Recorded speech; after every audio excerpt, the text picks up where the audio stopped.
Benvenuti al Meteo.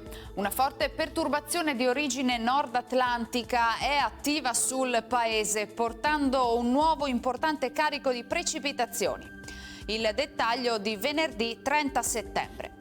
Sul Veneto il mese si conclude con un cielo piuttosto nuvoloso e con piogge diffuse, più frequenti sulle zone centro-settentrionali della regione, anche a carattere di rovescio o temporale.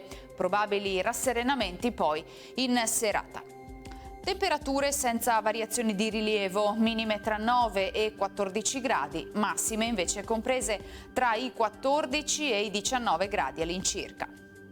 Spostiamoci ora sul Friuli Venezia Giulia, cielo coperto anche qui con piogge abbondanti e intense, anche temporalesche, specie sulle zone di pianura e sulla costa. Soffierà vento da sud, in genere moderato. Temperature minime sui 13-15 gradi, massime intorno ai 17-20 gradi.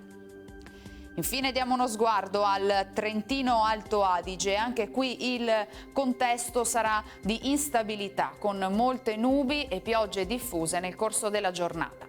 Temperature minime intorno ai 10-12 gradi, massime sui 16-17 gradi. Dal meteo di Antena 3 per ora è tutto, grazie per l'attenzione, arrivederci.